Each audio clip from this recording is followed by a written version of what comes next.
Now I'd like to go through some of the different types of radiations we have. So let's group radiation as just all one topic. We've got two different categories for radiation.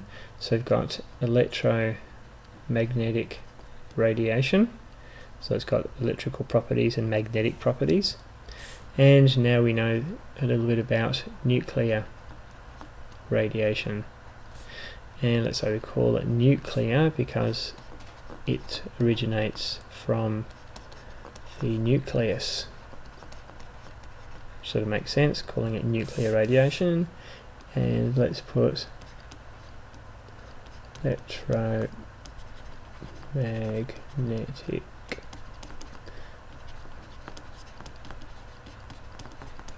just so we know what EMR stands for. So electromagnetic radiation, what have we got? Infrared, we've got ultraviolet, remember these from year 9 and 10. We've got radio waves, we've got X-rays, all the way up to gamma. You probably remember those. They're the ones that have got really high energy that sort of go through everything. Now, nuclear radiation. When this was first discovered, they realised, hey, something odd's going on. Let's, rather than calling this radiation number 1, 2 and 3, with the 3 different types that they discovered, they just use the Greek letters, so they call them alpha, beta and gamma. Let's have a little look at these. So I'm going to put the alpha symbol there, beta and gamma. As far as the size, charge and speed, let's just jump ahead a little bit. We'll come back and fill those in later. So alpha decay. So what's involved in an alpha decay? It involves an atom spontaneously emitting an alpha particle. So what does that mean? Well, there's one of our alpha particles there. So an alpha particle has got 2 protons, 2 neutrons. They're relatively big, they go pretty slow compared to the other radiations. They're travelling at maximum speed, about 10% the speed of light. They're pretty big, heavy, and they can only travel a few centimetres in air. And you can stop them with a sheet of paper. So alpha particles, because they're so big, and you notice they've got a charge of +2, they're going to remove electrons from other atoms they interact with. We say that they're ionizing. Because they're so big, travelling relatively slowly, and they've got that charge of +2, they interact with quite a few, so we say they're quite ionizing. When we look at what happens, for example, we've got an example of radon gas here. It has a mass number of 220. The mass number is going to be reduced by 2 protons and 2 neutrons, so it's going to drop down to 216. The atomic number is 86. It drops by 2 protons, so it goes down to 84. And there's our alpha particles, so if we add the particles on the right hand side, we get the same number of particles on the left hand side. So 216 plus 4 gives me 220, 84 plus 2 gives 86. Now, during this decay, energy is given off. Now, this comment here is saying this isn't a chemical equation. Okay, so you chemists out there, this is not a chemical equation, it's a nuclear decay equation. Now, let's have a look at this question here. Sorry, we've got radon gas this time, and we're told that it undergoes alpha decay. So if it undergoes alpha decay, so the mass number is going to be reduced by 4 and the atomic number is going to be reduced by 2. So I know that this bottom number here is going to be 86 and this top number is going to be 222. Now I need to go to have a look at a periodic table to find out what element 86 is. I can see, it's up here. N, and I'm told that it goes through alpha, which is a 4 to alpha, and I know during nuclear decays energy is given off. Okay, so they're alphas. So let's quickly pop back up here. So alphas are 4, 2, size relative to a proton, well, there's 4 of them. Charge, positive 2, and we said travels about 10% the speed of light. So let's go down and now have a look at beta decay. So beta is interesting. It's where we have a neutron decaying into a proton and an electron. The proton stays inside the nucleus and the electron is emitted. So the particle that's emitted is an electron, but because it's emitted from the nucleus and with a high amount of energy, we call that a beta particle. So if you looked at a beta particle and an electron, they would be the same thing. It's just where they originate from and how much energy they've got. So second point here is saying it's identical to an electron.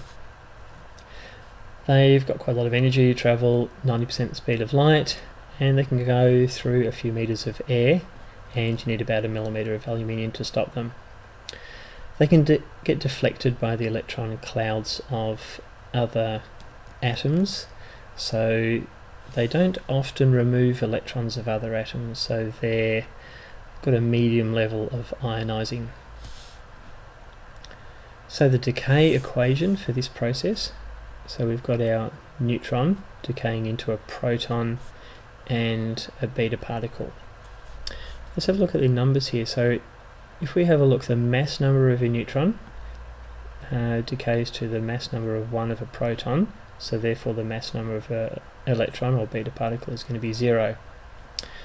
Now the atomic number of a neutron we know is 0, the atomic number of a proton is 1, so by deduction the atomic number of a beta particle needs to be -1.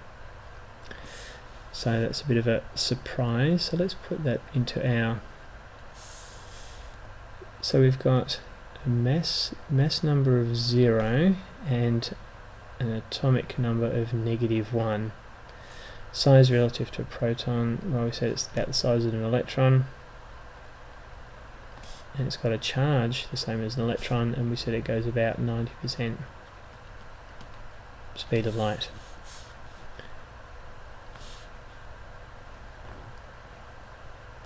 So that's our beta particle. Let's have a look at its decay equation. So let's say we started off with a radioactive sample of lead, which is element number 82. It's got a mass number of 212. So as it decays, now remember a neutron decays into a proton and the electron, so therefore the mass number is going to stay the same. Okay, but we've now got one more proton, so the atomic number has gone up by 1, and we know the atomic number of a beta particle is -1, so these two add up to give us the 82. Okay, it's a nuclear decay, so we've got energy given off. So we missed a question back here. Why does the beta particle have a mass number of 0? Well, that's because it doesn't contain any protons. What is the atomic number for a beta particle? Well, we just said it's -1. So let's have a quick look. Here is a question. We've got atomic number of 88. So if that was to decay through beta, that's going to go up to 89. The mass number doesn't change, and we'd have to look up what the 89th element is. So I'm just going to put a big X there because I haven't looked up to see what it is. I'm going to say plus 0, -1, beta plus energy. So this is a good time to pause, look up what the 89th element is and just fill in that gap. Let's move on to gamma decay. So gamma often happens if in a nucleus with a whole lot of energy gives out alpha and or beta. It might still contain a little bit too much energy and needs to release some more energy before it becomes stable. So gamma rays are high energy electromagnetic radiation. Okay, so this type of radiation falls in both camps, both electromagnetic and nuclear. Okay, they've got no mass. Okay, it's just electromagnetic radiation, and because it's electromagnetic radiation, travels at the speed of light. They come from the nucleus, and in this process reduces the energy of the nucleus and makes it a bit more stable. They can travel through air indefinitely. You need to have quite a few centimetres of lead or metres of concrete to absorb them, but some will still get through. Now, because we've got electromagnetic radiation, there's no charge, and they travel really fast at the speed of light, so they really interact with other atoms, therefore don't cause a great deal of ionisation.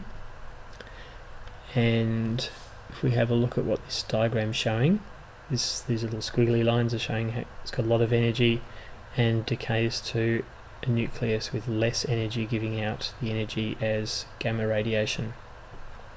So the nuclear decay equations for this one are pretty straightforward. The little asterisk there shows that it's an energized, in this case bismuth nucleus, and it goes to one that is less energetic and gives out gamma radiation plus energy.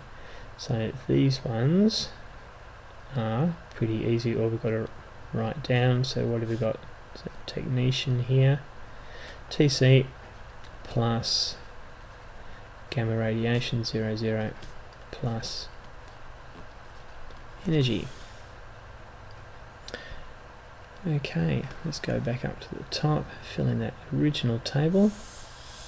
So gamma, we said, was 00, relative size, well, doesn't really have a size, and charge, doesn't have a charge, and compared to the speed of light, well, by definition, 100% the speed of light.